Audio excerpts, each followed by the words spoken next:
Hello everyone. Hello everyone, आज question पढ़ेंगे Faraday के विद्युत चुम्बकीय प्रेरण के नियम, यानी Faraday law of electromagnetic induction, यानी फैराडे के विद्युत चुम्बकीय प्रेरण के नियम। देखिए, एक भाई साहब थे फैराडे, उन्होंने अपने प्रयोगों के आधार पर दो नियमों का प्रतिपादन किया था। कितने नियमों का प्रतिपादन किया था? दो नियमों का। अब उनको पहले दो नियमों को समझेंगे, क्या नियम है। देखिए, क्या होता है, एक चुंबक होता है। क्या होता है? एक चुंबक मान लेते हैं,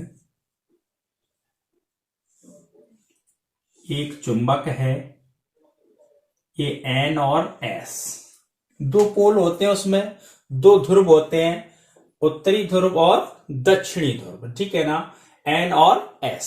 अब क्या करते हैं, एक चुंबक लेते हैं और एक कुंडली होती है, कॉइल।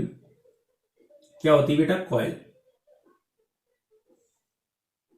इसमें एक धारा मापी जुड़ा है, कॉइल में क्या जुड़ा है? एक धारा मापी।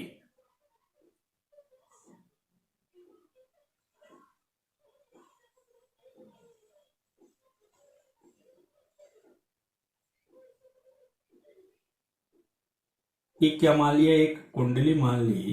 क्या मान ली? एक कुंडली। इसमें विद्युत धारा प्रवाहित हो रही है। क्या प्रवाहित हो रही है? विद्युत धारा। अभी नहीं हो रही। अभी क्या है, ये कुंडली और ये चुंबक स्थिर अवस्था में। कौन सी अवस्था में बेटा? स्थिर अवस्था में है। इसमें से क्या होता है? विद्युत फ्लक्स गुजरता है। इसमें से क्या गुजर रहा है? विद्युत फ्लक्स गुजर रहा है, ठीक है। वो सॉरी, चुंबकीय फ्लक्स। कौन सा फ्लक्स गुजरता है इसमें से? चुंबकीय फ्लक्स। यहाँ पे चुंबक की बात चल रही है। क्या बात चल रही है? चुंबक की। तो चुंबकीय फ्लक्स गुजरता है। चुंबकीय फ्लक्स आपको पता ही है, यानी जैसे बताया था, विद्युत फ्लक्स क्या होता है, किसी यानी विद्युत क्षेत्र में किसी क्षेत्रफल से अविलंबित गुजरने वाली कुल बल रेखाओं की संख्या को उस पृष्ठ से संबंधित क्या कहते हैं? विद्युत फ्लक्स कहते हैं। ऐसे ही चुंबकीय फ्लक्स क्या होता है? चुंबकीय क्षेत्र में किसी क्षेत्रफल से गुजरने वाली कुल बल रेखाओं की संख्या को चुंबकीय फ्लक्स कहा जाता है। इसे फाई से प्रदर्शित करते हैं। ऐसे ही यहाँ पे क्या है? चुंबकीय फ्लक्स। अभी क्या है, ये कुंडली और चुंबक स्थिर अवस्था में। कौन सी अवस्था में है? स्थिर अवस्था में। ये कुंडली है, इसमें एक गैल्वेनोमीटर लगा है, और ये चुंबक है, ये अभी स्थिर अवस्था में, यानी I इक्वल टू क्या होगा? 0, यानी कोई धारा प्रवाहित नहीं होगी। जब चुंबक और कुंडली कौन सी अवस्था में होती है? स्थिर अवस्था में। ये पोजीशन फर्स्ट है। अब क्या होता है, जैसे ही ये मान ली कुंडली है,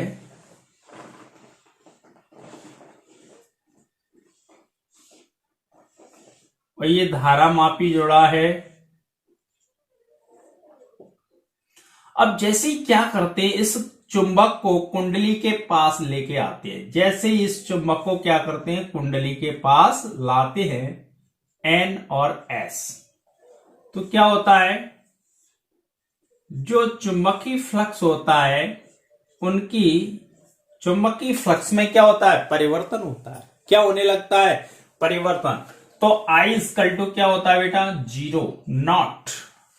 I इक्वल टू क्या होता है? नॉट 0, यानी I की वैल्यू कुछ प्राप्त होती है। यानी क्या होता है, जो फ्लक्स है उसमें क्या होने लगता है? परिवर्तन होता है। जो फ्लक्स गुजरता है उसमें क्या होता है? जैसे ही परिवर्तन होता है तो I इक्वल टू क्या होता है? नॉट 0, यानी I की वैल्यू 0 नहीं होती है। यानी जो धारा मापी जुड़ा उसमें क्या होता है? विक्षेप होता है। क्या होता है बेटा? विक्षेप। अब जैसे इसको दूर ले जाते हैं, अब जैसे ही क्या होता है, ये पोजीशन फर्स्ट है, ये सेकंड है, जैसे इसको क्या करें? दूर ले जाए, यानी जो कुंडली है उससे चुंबक को क्या करें? दूर ले जाते हैं। जैसे ही इसको क्या करें? दूर ले जाएं, तो क्या होता है, फिर चुंबकीय जो फ्लक्स है उसमें क्या होता है बेटा? परिवर्तन होता है। जैसे ही दूर ले जाएंगे तो क्या होगा? चुंबकीय फ्लक्स में परिवर्तन होगा। जो विद्युत बल रेखा है, चुंबकीय बल रेखा गुजर रही है, उनकी संख्या में क्या होता है? परिवर्तन होता है। जैसे ही परिवर्तन होगा तो I equal to not zero, यानी आई बराबर नहीं है जीरो, यानी आई की वैल्यू यहाँ पे, यानी जो चुंबक थी और कुंडली थी वो कैसी थी, स्थिर थी। कैसी थी बेटा, स्थिर थी। यहाँ पे क्या किया, कुंडली के पास चुंबक को लेके आए तो आई बराबर नहीं जीरो, यानी आई कुछ धारा प्रवाहित होने लगी। ऐसे इसको दूर ले गए तो जो रेखा गुजर रही थी, विद्युत फ्लक्स गुजर रहा था, उसके मान में क्या हुआ, परिवर्तन।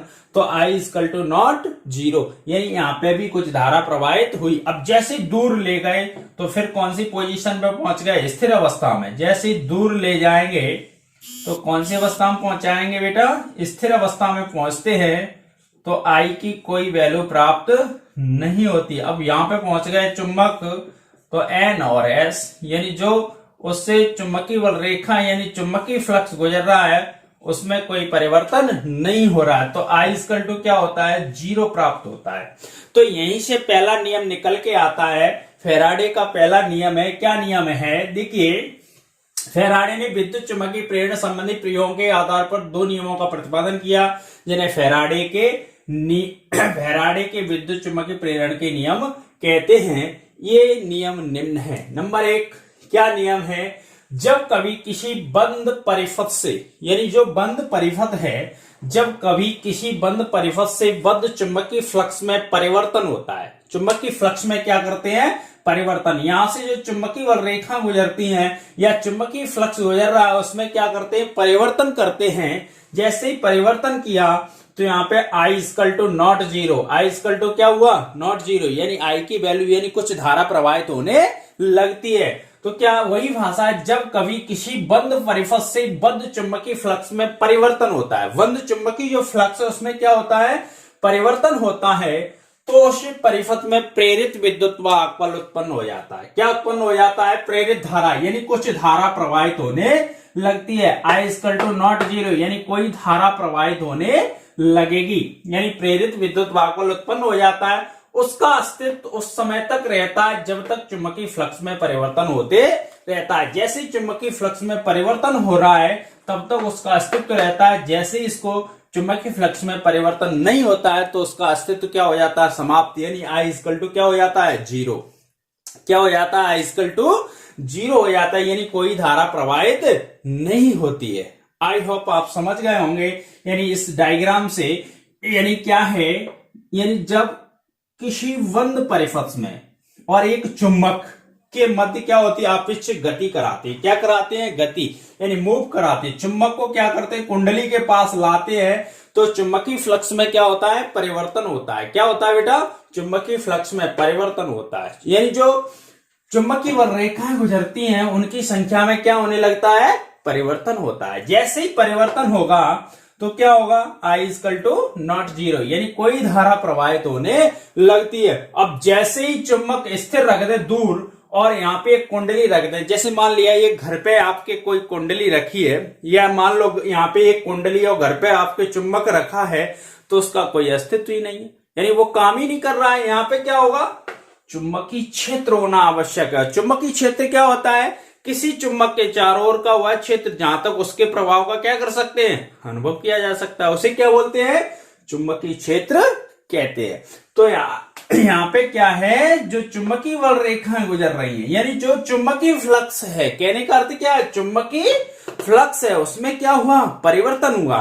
तो जैसे ही परिवर्तन हुआ तो क्या, धारा प्रवाहित होने लगी। क्या प्रवाहित होने लगी, धारा। इसी को फैराडे भाई साहब ने प्रथम नियम दिया। क्या नियम दिया, प्रथम नियम।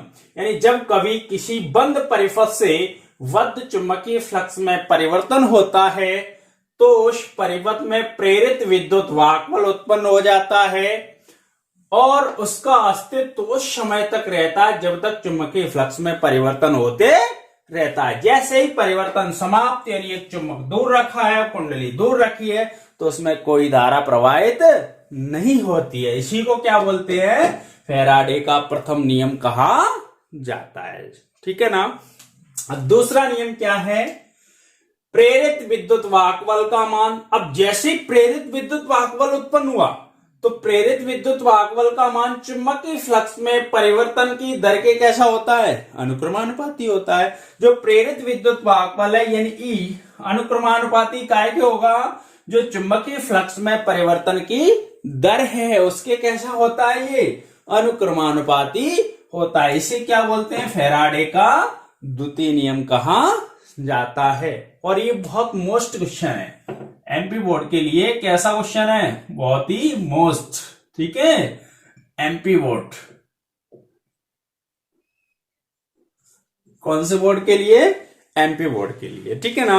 आई होप आप समझ गए होंगे फैराडे का क्या नियम है।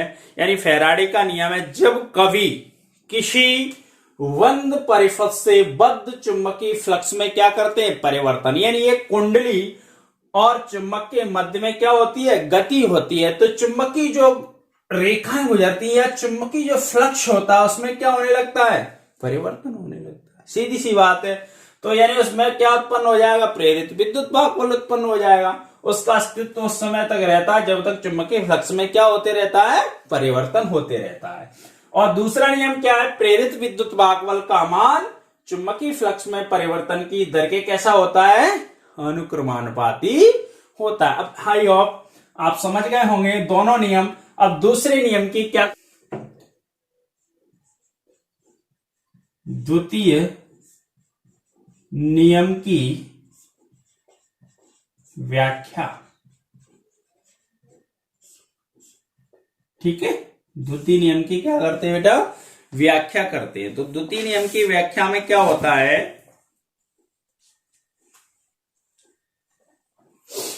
अब देखिए द्वितीय नियम की व्याख्या में क्या मान लेते हैं, द्वितीय नियम की व्याख्या में क्या भाषा लिखते हैं, पहले जो फ्लक्स था वह φ1 मान लेते हैं। क्या मान लेते हैं, φ1। अब t समय पश्चात, यानी जो समय है, यानी कितना समय लग रहा है, t समय पश्चात फ्लक्स क्या हो जाता है, φ2। क्या हो जाता है बेटा, φ2 हो जाता है। यानी जो पहले चुंबकीय फ्लक्स था वह क्या था, φ1। यानी जो चुंबकीय फ्लक्स होता है उसको काय से प्रदर्शित करते हैं, फाई से। तो जो पहले जो चुंबकीय माना, पहले का जो चुंबकीय फ्लक्स है φ1 है, टी समय पश्चात चुंबकीय फ्लक्स क्या हो जाता है, φ2 हो जाता है। अब देखिए द्वितीय नियम क्या है, प्रेरित विद्युत भागबल का मान चुंबकीय फ्लक्स में परिवर्तन की दर के अनुक्रमानुपाती होता है। तो परिवर्तन की दर क्या होती है, दर इक्वल टू होता है चुंबकीय फ्लक्स में, चुंबकीय फ्लक्स में परिवर्तन की दर।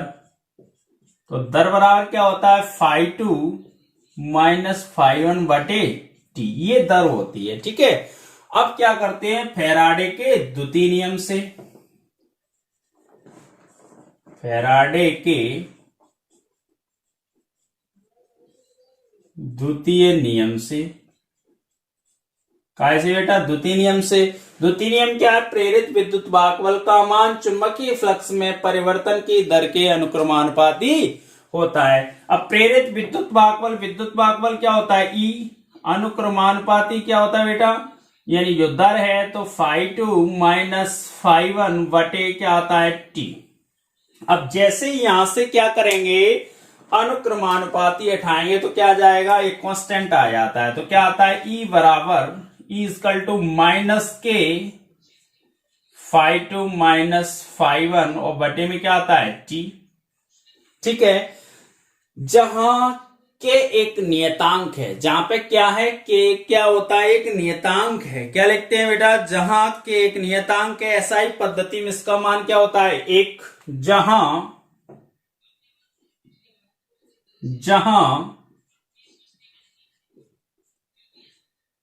के एक नियतांक यानी कांस्टेंट है, नियतांक है, एसआई पद्धति में, एसआई पद्धति में, एसआई पद्धति में के इक्वल टू 1, ठीक है। तो 1 रखेंगे तो ई इक्वल टू क्या आ जाएगा, ई बराबर माइनस φ2 माइनस φ1 और बटे में t। ठीक है, E इक्वल टू क्या आता है, E equal to minus φ2 minus φ1 बटे t। ठीक है, अब देखिए यहां पे जो ऋण चिन्ह है, यहां पे जो ऋण चिन्ह होता है वह क्या होता है, यानी ऋण चिन्ह इस बात का प्रतीक है कि जो प्रेरित विद्युत वाहक बल है वो चुंबकीय फ्लक्स में परिवर्तन का क्या करता है, विरोध करता है। जो चुंबकीय फ्लक्स में परिवर्तन होता है उसका क्या करने लगता है, विरोध करने लगता है। या इसको कैसे लिख सकते हैं, या E बराबर माइनस डी फाई या डेल्टा फाई का है, डेल्टा फाई बटे डेल्टा टी। या इसको लिख देते हैं, या E equal to minus d phi बटे डी टी। ठीक है, जहां ऋण चिन्ह क्या है, जहां पे ऋण चिन्ह क्या होता है, प्रेरित विद्युत वाहक बल का मान चुंबकीय फ्लक्स में परिवर्तन का क्या करता है, विरोध करता है। इसे क्या बोलते हैं, द्वितीय नियम की व्याख्या कहते हैं। क्या कहते हैं इसको, द्वितीय नियम की व्याख्या। फैराडे के ये क्या है, द्वितीय नियम की व्याख्या है। ठीक है, आई होप आप समझ गए होंगे फैराडे का क्या नियम है। अगर ये क्वेश्चन आपको अच्छा लगता है तो शेयर और कमेंट्स करें, और अभी तक आप हमारे चैनल पर नए हैं तो चैनल को क्या करना है, आपको सब्सक्राइब करना है। ठीक है, थैंक यू।